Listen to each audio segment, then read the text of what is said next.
Right, so if you thought Suella Braverman's hate-filled invective turning on the rights of the LGBTQ plus community in her US speech was bad enough, Keir Starmer's gone even further in a show of absolute authoritarianism and in a bid to gain control of even more local constituency parties, the CLPs. He's shrinking the size of their executives by stripping Equalities reps out from their executive positions, much like he's been shrinking the size of his own party, driving members off in their droves by design or by choice.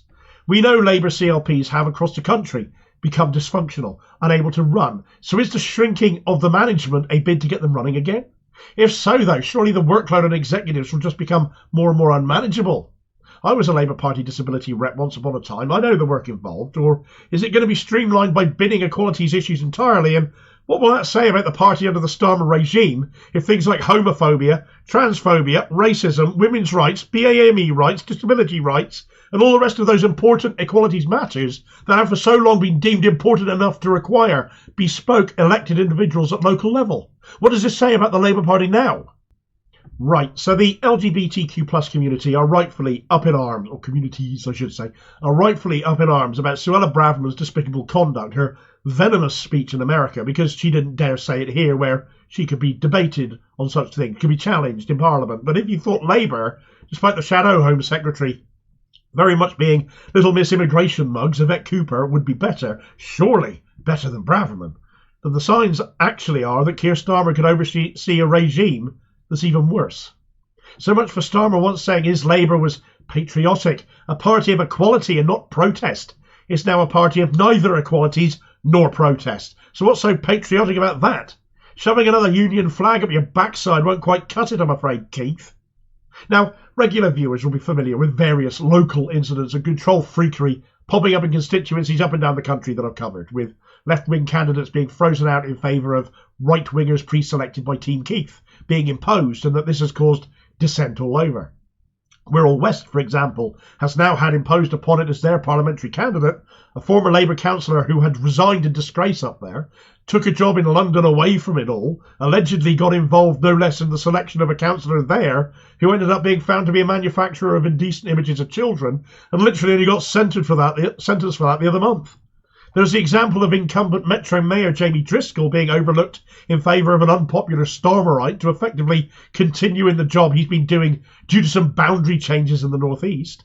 There is the example of Broxtowe CLP in Nottinghamshire, who have had a London councillor imposed on them rather than our favoured socialist candidate, to the point the CLP hasn't functioned for 6 months, and all the community work they became famous for there, the Broxtowe model, has been destroyed.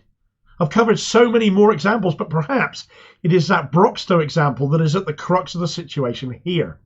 The former executive officers for the local Labour Party there have refused to get the CLP up and running again. They are all volunteers, of course, and you can't force them to volunteer.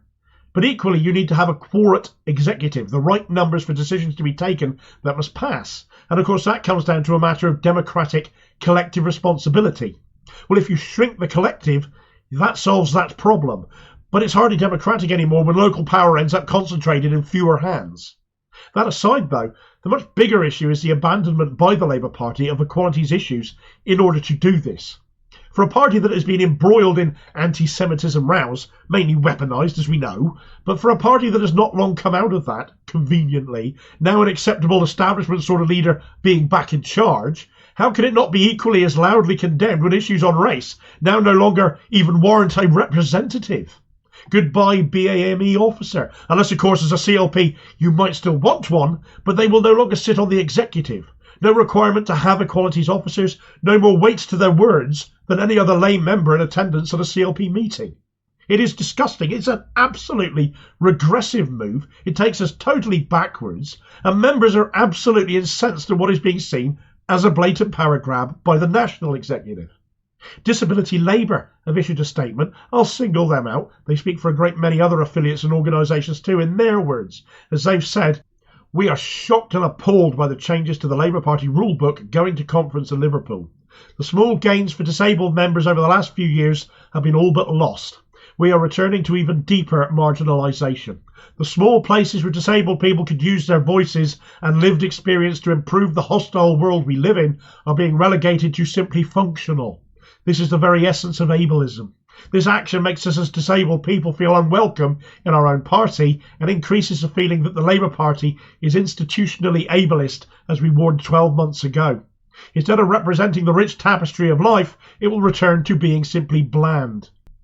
Well, Starmer knows all about being bland, but this is just one Labour representative body of an Equalities group. The party will certainly will become more ableist with fewer checks on it, but along with that it will become more racist, more homophobic, more discriminatory across the board.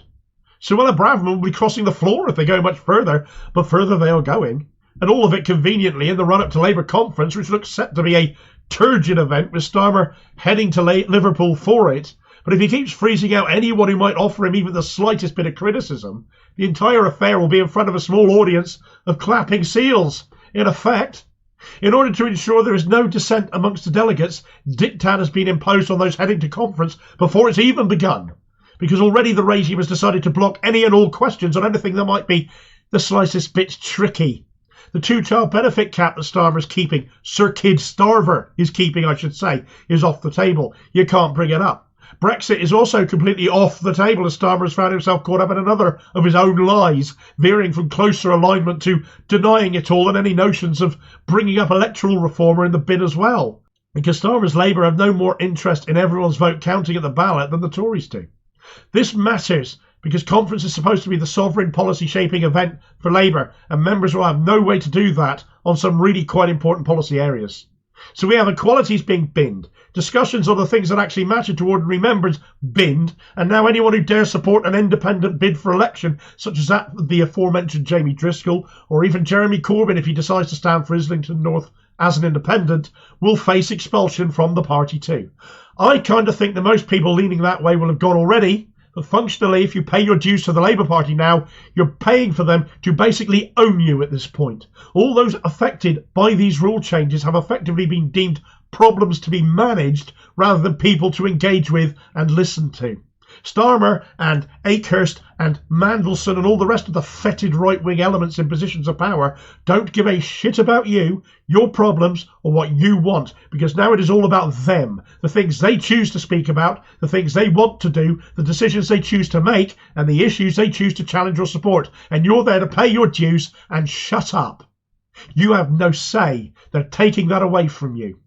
Democratic Socialist Party, it's a right-wing, increasingly racist, ableist, misogynistic, homophobic cesspit of a dictatorship.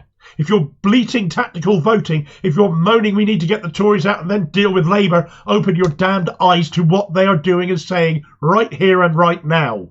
This is their own members that they are treating like this. If you think they care any more about you, an ordinary voter, once they've had your vote, you're delusional. Starmer genuinely could be even worse than this Tory administration that we've got now. If they are this hostile to party democracy, how hostile do you imagine they'd be running the country? God knows I want the Tories out too. They are never any good for us in the ordinary working class when they are in power. But this Labour Party should frankly be terrifying people as well, not flying high in the polls as people cheer a change in government because this might not be a change for the better that you're hoping for. What do you make of Starmer's dictatorship here, though? Power grab or sensible? Do you think members should or shouldn't be able to bring the motions they want to conference? Would you want to be part of an organisation voluntarily that you have no say in the running of? Let me know your thoughts on this. How does this make you feel about a potential future Labour government? Be part of the conversation. Have your say in the comments below. Thanks for watching. I hope you found this video useful. Please like, share and subscribe if you did. More content out daily. My voice is getting better, honestly. Meanwhile, here's a video recommendation where Starmer's problem with the likes of Jamie Driscoll are mainly because he blocks them from standing and not letting locals have their say. Do you honestly think this is the way to win? Because I don't see it myself. Get the full story on that here, and I'll hopefully see you on the next vid. Cheers, folks.